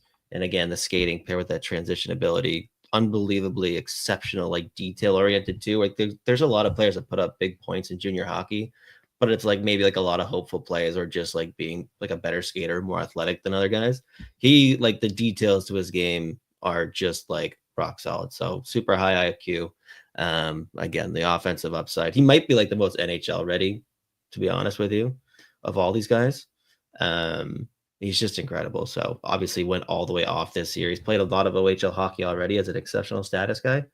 And those first few years, he was playing more of a role. He was more of a role player in their middle six. And then when they won the Mem Cup, he was like third line wing or whatever. This year gets the reins at 1C and at no point slowed down. Finished with over 130 points in 60 games. So he's just an incredible player. So it's really him and Schaefer that I should have put the tiers 1 and 2. But unbelievable player. And we'll see where he ends up. Probably 2. Probably. Number 3, Porter Martone, who like started the year as being in the debate with Hagens for 1 and 2, shifted to like firmly being in the 3-4 range. And now, like, just depending on how the draft falls, especially with the need for center, people are saying he could fall to 5, 6, 7. Who knows? What do we need to know about this beautiful Porter? Wow. It's just a great name. Solid name. 6'3", 200-pound right winger. For Brampton there. Coming into like the past year or two, it's been like his profile is really just like a sniper, a goal scorer. This year, he's been like one of the best playmakers in the OHL, and like translatable too, where he's just like reading defense, he's manipulating, shooting, and passing lanes. The playmaking really should be the thing that stands out the most from this season. Obviously 98 points this year in 57 games.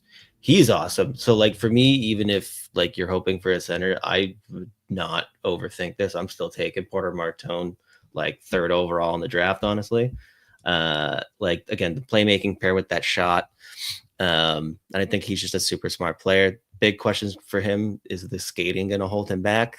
And also at that size, you probably want to be a little bit more physical, but just the offensive upside, the runway that he's got there, like he is for me, a no doubt top 5 pick at least, but I wouldn't even overthink it. I'd probably just go 3. So like in my own head, like the OHL takes 1, 2, and 3 off the board.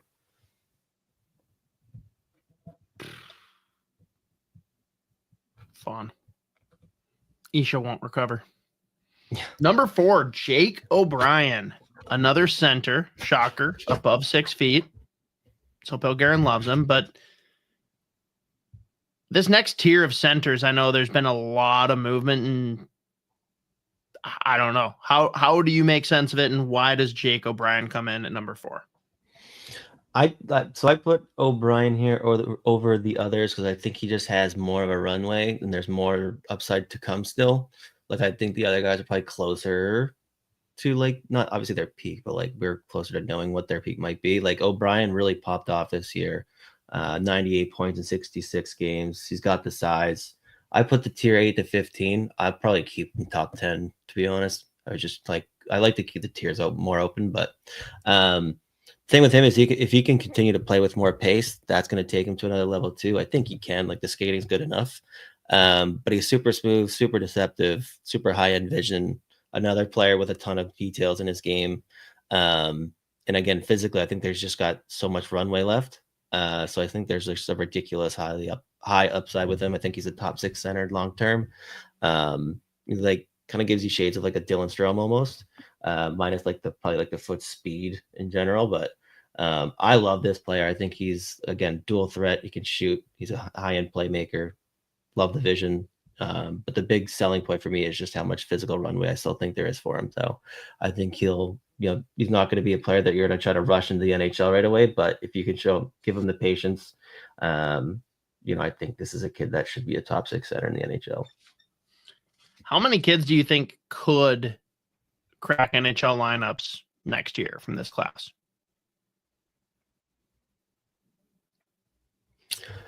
Like we're talking ceiling, not floor.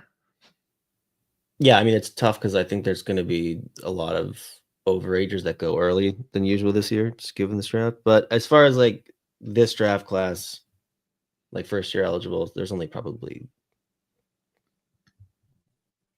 maybe 3. even that feels probably aggressive.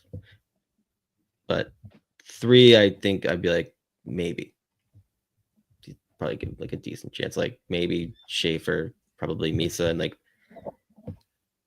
maybe Desnoyers as far as like stepping in next year. Like maybe you could potentially wonder about like, I think Frondell still needs more time. He's played pro hockey. He's got the frame, but I don't know. But there's not a ton, that's for sure. Fair, because I think half of them have already said they plan on making the NHL, which I think that's just like posturing, being honest. But all right. Number 5, Brady Martin. So tell us why people should be excited about Brady Martin, but then tell me like why he falls just behind Jake O'Brien for you. Because I think that is going to be an interesting discussion leading in. Yeah, I mean, I would imagine, to be honest with you, I would honestly be surprised if he goes after O'Brien. Like I know because NHL teams again have given how well, I guess, whatever he interviewed, but like just the style that he plays with.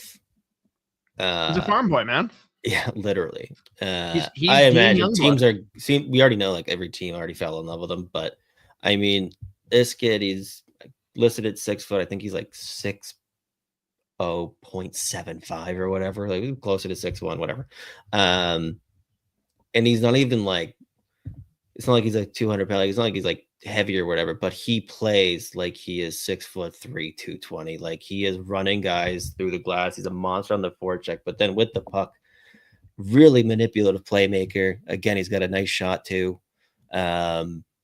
But like he is an absolute menace to play against, just an overwhelming force. Again, like on the forecheck, just running guys. The big thing is just going to be like, I think the skating does need to take a pretty, I mean, it's like okay, but like for him to be a top 6 forward in the NHL, I think that foot speed is going to have to just get better. Because right now he plays very north-south, but I mean, again, he can score goals. He's going to run you through the glass. Nonstop motor. He's just an absolute freight train that like started showing off a ton of skill this year and offensive ability and offensive upside. So, I mean, he always like, it's kind of like a Sam Bennett situation where like, yeah, he might be like a 60 point guy, but he's like the first guy you want on your team in the playoffs. So who knows? But I think teams are going to be lining up to take him super early. Again, like we mentioned, like a lot of people have him potentially ending up in Utah at 4, but I mean, who knows? We'll see where he lands. But he is like every fucking GM's like, I want 15 of him in my pool. So he's a scary player. And again, like the offense did take a big step forward this year too. And I mean, did you hear what he said about his draft attendance this year? That's what I said earlier. Yeah. He is going to be on the farm at home, working the farm and watching from home. I just love that, like, teams love that he said that. Teams are like, oh, fuck yeah, this guy, he's our guy. He told us he's not coming. We love it. He's going to be at home. We love that about him. Yes. He's awesome. Again, I think there's more runway, more like long-term upside in like an O'Brien. So and again, like the way more details.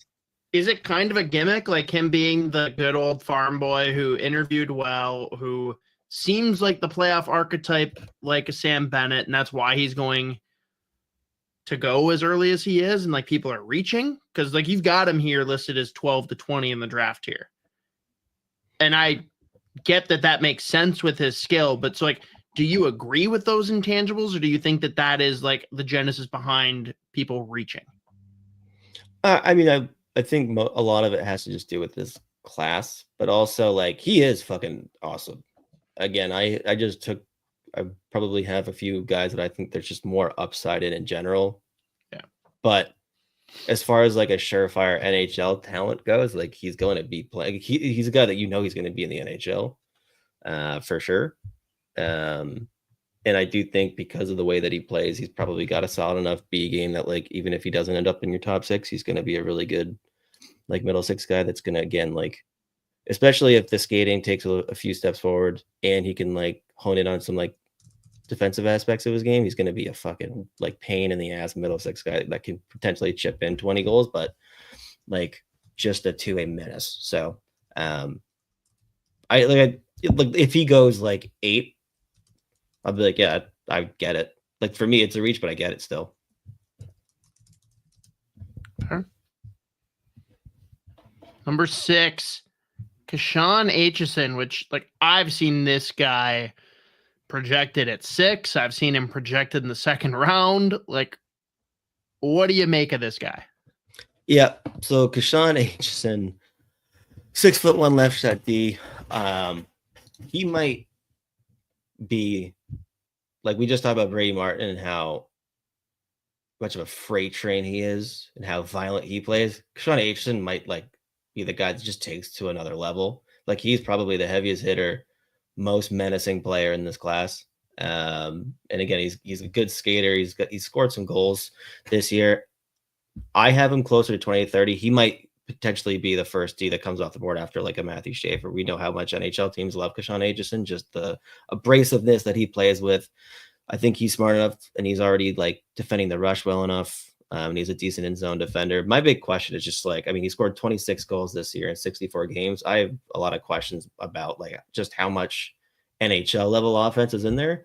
This is a kid, he's going to be in the NHL. He's probably going to be a really solid 4. Like he's just going to be. Just the way that he plays, and again, the abrasiveness of which he plays with, and just given the fact that he's his size, that skates well enough, he's going to be another guy that like NHL teams are going to be falling over themselves trying to get. Like I wouldn't even be shocked if he ends up at like 9, 10, 11. And again, another kid that so 11 after the combine, every fucking team is all about. It's all about him. So he's going to be like a future fan favorite too, wherever he lands. Just the way that he plays, like he's going to stand out. Just because he's going to be running around like a lunatic, but he showed some projectable offense. I just don't think it's going to be like super high end or anything. But I don't think it'll have to be just the way that he plays. He can be a really solid defensive shutdown guy. So I get why teams like him. Just there's probably other guys that I probably have with like more upside as far as like the offensive and like the two-way ability goes. So high floor, low ceiling. Yeah, I mean he could fucking the one thing he can do. He can pound a puck. Like his one-timer is insane, but like I just don't know how often he's really going to get the opportunity to like get that shot off anyways, but we'll see. Nice. This is Cameron Reed for Kitchener Rangers, another left shot D-man. So if I could do it again, I'd probably flip these two. Especially just actually it was literally yesterday just watching a bunch of his tape from this year. Super smooth, super detail-oriented two-way left shot D-man. And again, thank God the combine, he didn't come in at 5'11", remained at 6 foot, which legitimately makes a comical difference. Like it is very funny how much of a difference the 6'0" makes. But he's super fleet of foot, really, really good transition, both offensively and defensively. Drives play from the back end in the OHL. He flashes some super high-end offense at times. He's probably going to have to do it more consistently to be like a top 4 guy that's going to give you a lot of points in the NHL, but I think he's super smart. Again, just a dynamic skater, moves really well. He's so good in transition. The fact that he can be a play killer defensively off the rush, like I am really high on him. I think a lot of teams did also come away from the combine really, really impressed with him. So before I would have assumed that like maybe teams would be comfortable taking him more in like the 25 range. I wouldn't be surprised just given how well he performed at the combine, how good he's been down the stretch for Kitchener. I could see him going potentially like even like 16 or 17. And again, if I could do it again, I'd probably flip these two. I think I put them in the same tier anyways, though, him and Aitchison.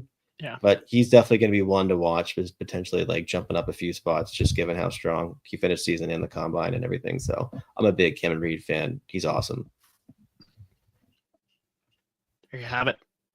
Number 8, Malcolm Spence, left wing, who OHL boy already committed to Michigan, which means that I'm required to not like him. Why should I like him? Yeah, so this is going to Michigan, another one of those guys. He's just like another guy that's going to be an NHL player, and he's going to be a good one. If for no other reason, he's He's the guy. Like he's got that dog in him. Like he is a big, menacing winger, super physical, very disruptive, but he's super smart with the puck. High end details. Love his habits with the puck too. Like again, the thing that kind of separates him from a lot of other guys is just the fact that he does play so physical and he's such a pest on the ice. But it's not the one like big part of the game or whatever. Like he does have enough. Like I think he is such a smart player with the puck too. And again, he can play both ends. He's super like versatile. You can play him up and down the lineup. Like he's going to be able to fill a variety of roles in the NHL. It's just maybe the offense isn't like super dynamic, but like this is a guy just given his style. I actually love the fact he's going to play college hockey. I think it makes a ton of sense for him. I don't think it's going to take him a whole lot of time to find a spot to fit in the NHL. Like again, I don't know. Like he shows flashes of him like potentially top 6 upside, even if he's not like he's not gonna be like driving the play. But I think you just have a really solid, super physical, disruptive middle 6 winger that can kill penalties, that can be on your second power play unit, that's going to chip in goals, but be a factor all over the ice. There you have it. Number 9. Nope.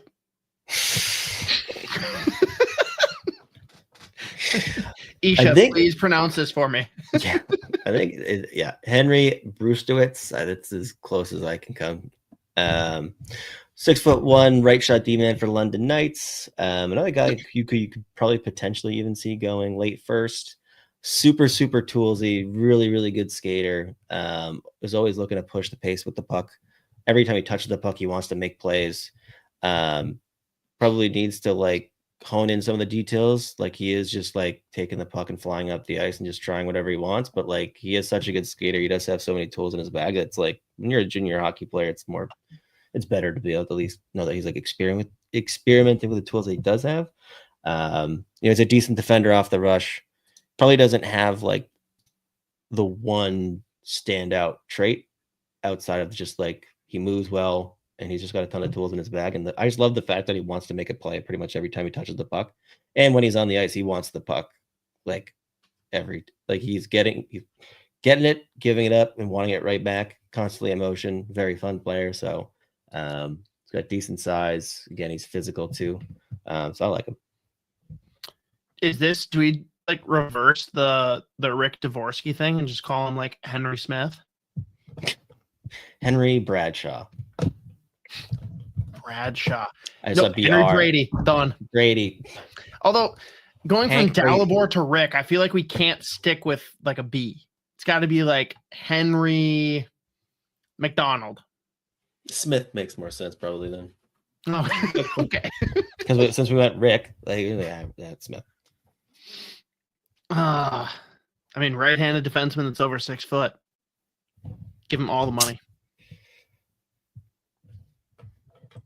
Number 10, Luca Romano. Big fan of Luca Romano. All Italy team. Plays center for the Kitchener Rangers. Unfortunately, still clocked in or came in at 5'11", not 6 foot. So teams will use it against him. Fleet of foot, sniper, nonstop motor, but another guy who he's got a ton of tools. But he's got a ton of detail to his game as well. He can kind of give you a little bit of everything. He can shoot. He has a really deceptive shot off the rush too. Like there are plenty of times where he's just flying up the ice in transition and he's pulling the puck in between and shooting between the defender's legs and just sniping top shelf. I think the big question is going to be the physical side of the game, but he is so agile. He just like doesn't get hit. But I mean, he's 168 at 5'11". That's a small lad. Again, can he play center in the NHL? I think he probably still can. Jersey too. But so many tools.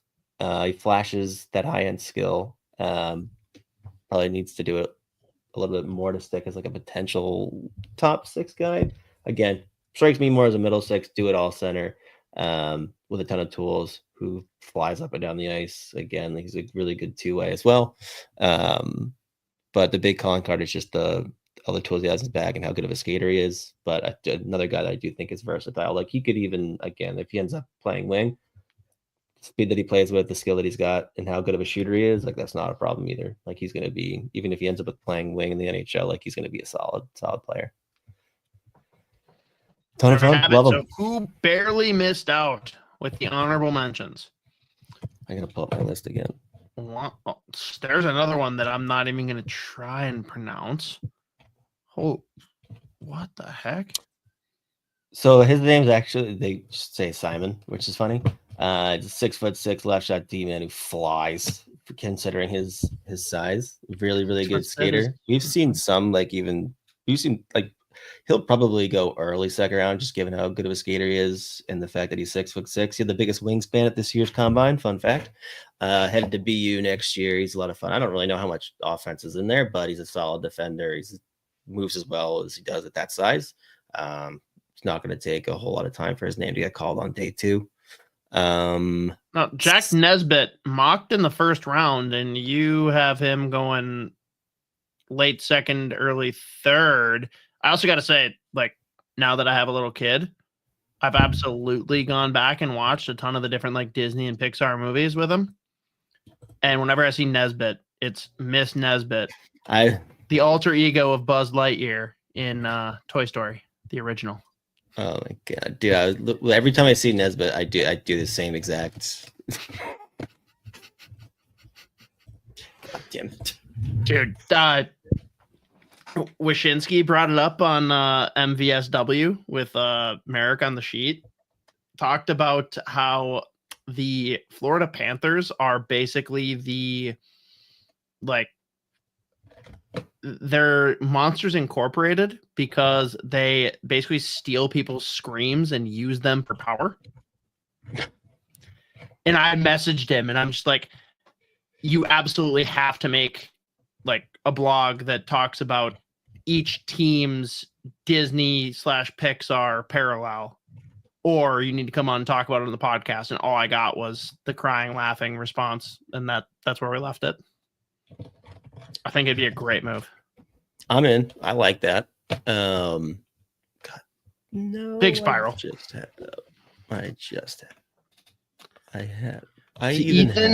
it Chata? Zada. God damn it. I literally had my notes up and now they just Alexei Medvedev. That sounds like a Canadian. Oh, this is bro. The guy that is probably gonna be flirting with the first round out of this list is that Jack Nesbitt, 6'4" centerman for Windsor. Foot speed might be a problem, but he's physical. He flashes some high end skill for a guy at that size. And again, he scored some goals this year. He also flashed a lot of playmaking. So I think he's just a guy that's like his stock has definitely grown as the years gone on. So definitely has a chance to be taken late first. Wouldn't be that big. I mean, I know I listed him farther than I guess probably even meant to. Again, I don't know why I did that, but probably if I could do it again, I probably would have put him in the same tier as Simon Wong. Because now that I think about like late seconds, it's a bit rude. It's a bit aggressive. And then Medvedev is going to be an interesting one. He's probably a lot of people's second goalie off the board. Other ones are like Ivan Kovac, who had not a great year. He's technically 5'11", so like that's another one at the goalie position that's a problem for a lot of scouts.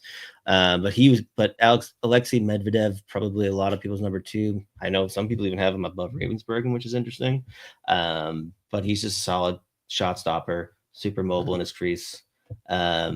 And then Philip Ekberg, left wing out of Ottawa 67s. He came over from Sweden. He's the kid that made his debut in the Hockey Allsvenskan at 15 or 16, scored 4 goals in his first ever game. Start of the season was pretty rough for him, but he really picked it up as it gone on. Again, bit undersized, 5'10", 160 pounds or so. Took a little bit of adjustment getting used to the physicality in North American smaller ice, but really finished the season strong. He's a super fun player. I like him a lot. I didn't even know until he got drafted in the OHL draft last year, whatever it's called, the God damn it, the European, whatever it is. But I was under the impression that I was like, yeah, they probably just picked him, not thinking he'd actually come over since he already played like pro hockey in Sweden. Why would he? But ended up coming over, and by the end of the year, was probably probably looks like it was the right decision. So he's another intriguing one, probably late second, early third. Or well, man, probably just early to mid third, to be honest with you. Dude, I think Twitter's gonna break me tonight.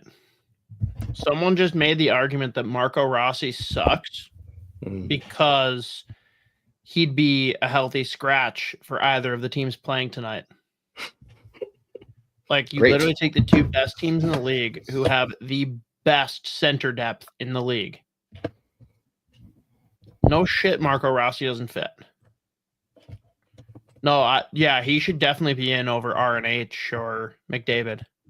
Yeah. Or Barkov or Bennett or Lundell. Like, get the fuck out of here. But 5'9". Now that'll have everyone saying, well, why didn't the Wild draft Lundell instead? Well, I don't have an answer for that. Because that wasn't the consensus anyway. That wasn't the plan. Sorry that his heart almost failed. It was great. Unprompted, Brackett brought up the skipping his sister's wedding thing. Oh, did he? And I'm like, there's your combine question. Hey, yeah. Would you skip your sister's wedding for me? There you go. I can't wait for that one. I can't listen to that one. I love best. when Judd jumps on. He's a beauty. We'll see. I'm gonna see if he'll jump on with us like sometime in July or August after the draft stuff wraps up and he's just chilling out in the Cape. That'd be sweet. I didn't ask him. I should have. Like, I wanted to, but he's got to be thrilled that he's got an excuse to hang out and watch Ryder Ritchie in Boston, right? Hell yeah, dude.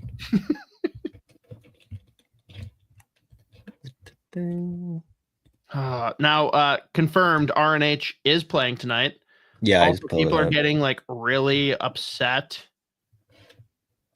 about like all the Sam Bennett stuff, like he brought up, and like all they did was ask him, like, "Hey, you gonna be doing the same thing?" He's like, "Yep," and everyone's like, "Oh, he says he's gonna be in there doing the same thing again." It's like couldn't have been a more pointed question where he's like, "Yep."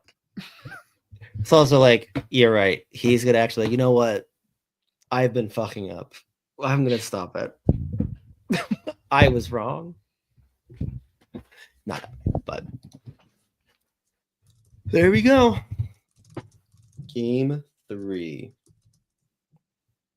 I don't know. I got nothing else. Fair. We've got nothing else. Everyone, again, if you could, really appreciate it if you can just go give a like or thumbs up to the 9 Mile food review video. And definitely stay tuned for this Wednesday. We'll be dropping the Judd bracket interview on Fellowship of the Rink. Nothing else too exciting. Next week, we'll hit the WHL top 10, and that rounds out our top 10 lists going into this draft class. After that, it'll probably mostly be mocks, all name team shit to round up the last couple weeks before the draft.